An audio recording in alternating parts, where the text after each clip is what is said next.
Okay, so we're in Philippians Chapter 2. Going to go through verse 25 through 30. This is Epaphroditus. Paul is sending him to Philippi, the church of Philippi. Yet I supposed it necessary to send you Epaphroditus, my brother, and companion in labor, and fellow soldier, but your messenger, and he that ministered to my wants. Epaphroditus probably came from Philippi and was there for Paul and was there ministering to Paul and was also a fellow servant. He was working for the Lord. I think part of his service to the Lord was to serve Paul. For he longed after you all and was full of heaviness, because that he had heard that ye had heard that he had been sick. So I guess he was feeling bad for them because they were feeling bad for him because he was sick. For indeed he was sick nigh unto death, but God had mercy on him, and not on him only, but on me also, lest I should have sorrow upon sorrow.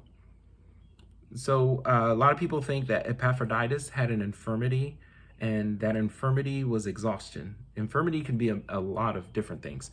It can be from wounds, all the way to exhaustion. So it sounds like here that because of his service with the Lord, because he was working so hard, he was really exhausted and was almost died from it. But he says, but God had mercy on him, and not on him only, but also on me. Paul would have been very sad if Epaphroditus had died.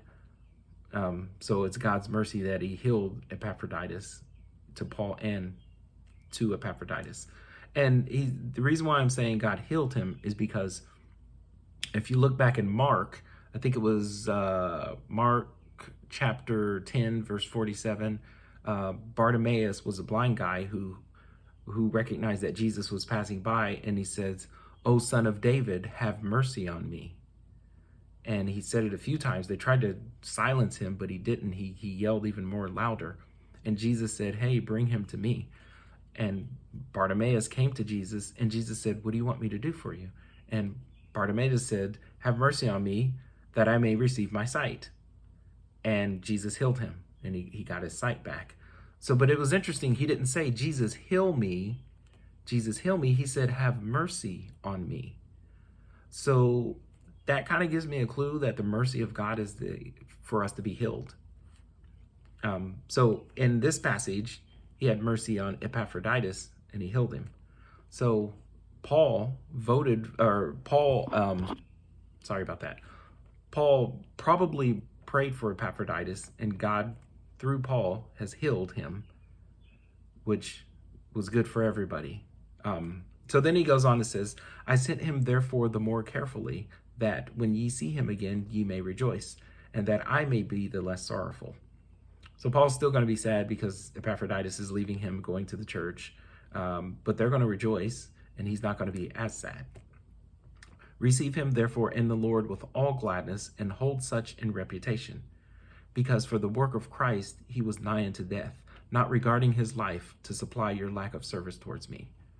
So this man was willing to do the job, even if it cost him his own life. And he's telling the church to respect that. Respect his reputation for doing that. Okay, that's all I have for today. Very short video. We'll continue with chapter 3 later.